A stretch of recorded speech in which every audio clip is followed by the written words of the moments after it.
2,500 বছর পূর্বে হিমালয়ে পাদদেশে সাক্ষরাজ্য নামে এক রাজা ছিল। কপিলাবস্তু ছিল এর রাজধানী। ইক্ষ্বাকুর বংশজাত রাজা শুদ্ধোধন ওই রাজ্যে রাজত্ব করতেন। রাজা শুদ্ধোধনের পাটরানী ছিলেন মহামায়া। রাজার সুযোগ্য শাসনে প্রজাগণ খুবই আনন্দিত। রাজ্য অভাব অশান্তি বলতে কোথাও নেই। একদিন শুভ আষাঢ়ী পূর্ণিমার তিথিতে মহামায়া এক আজব স্বপ্ন দেখলেন। তিনি দেখতে পেলেন চার লোকপাল দেবতাগণ এসে তার পালঙ্ক সহ তুলে নিয়ে হিমালয়ে এক মনোরম স্থানে রাখলেন। তাদের মনীষীগণ রানীকে মানস সরোবরে স্নান করিয়ে উত্তর দিকে মস্তক রেখে শুয়ে দিলেন। হিমালয় পর্বত থেকে এক শ্বেত হস্তি সুন্ডি করে এক শ্বেত পদ্ম নিয়ে অবতরণ করেন।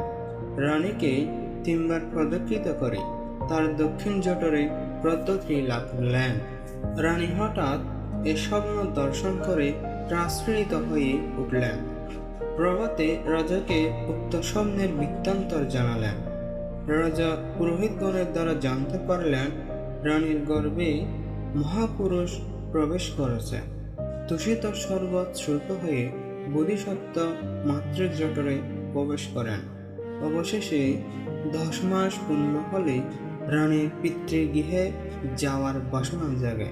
পিতৃগৃহে যাওয়ার পথে শুভ বৈশাখী পূর্ণিমার তিথিতে লুম্বিনী কারণে রানীর প্রসব বেদনা শুরু হয়। লুম্বিনীর শালতর গাছের নিচে বোধিসত্ত্ব গৌতমের জন্ম হয়। তার জন্মের মাধ্যমে রাজার কামনা সিক্ত হয়েছিল বলে তার নাম রাখা হয় সিদ্ধার্থ। জন্মের পর সিদ্ধার্থের 32 মহাপুরুষ লক্ষণ দর্শন করে ব্রাহ্মণগণ তার বুদ্ধ হওয়ার বার্তা ঘোষণা করেন।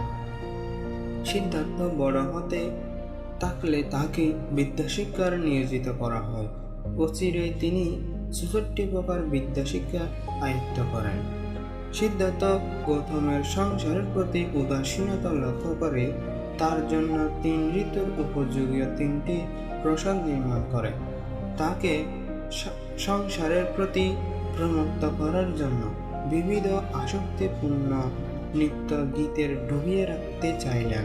অবশেষে 16 বছর বয়সে দেবদাহ রাজার শুক্রবুদ্ধির কন্যা যশোধরার সঙ্গে সিদ্ধার্থের বিবাহ বন্ধনে আবদ্ধ করা হয়। 29 বছর বয়সে জরা, ব্যাধি, মৃত্যু ও সন্ন্যাস এই 4 নিমিত্ত দর্শন করে তার সংসারের প্রতি বিরাগ উৎপন্ন হয়।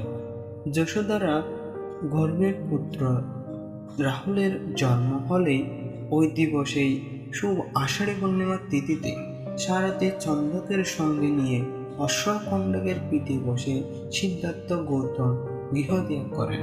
গৃহত্যাগের পর তিনি আড়াল কালাম ও রামপুত্র রুদ্রকের নিকট দিয়ানে 8ম স্তর শিক্ষা পর্যন্ত গ্রহণ করেন।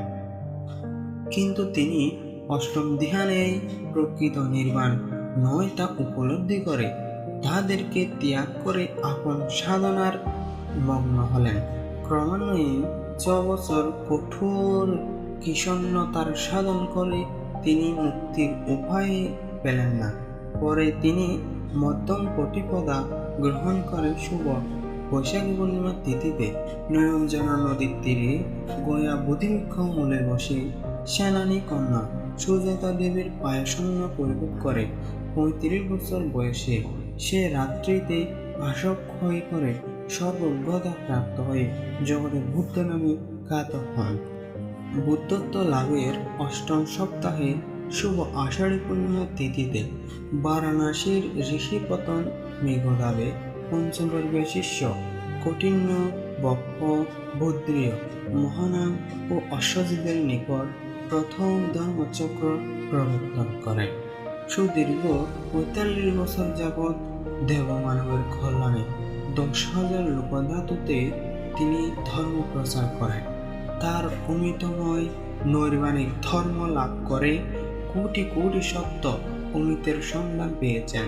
অবশেষে আবার বৈশাখী পূর্ণিমার তিথিতে কুশীনগরের মল্লদের শাল বনের সমৃদ্ধ অনুপাদিশেষ নির্বাণ ধাতুতে পরিনির্বাপিত হলেন।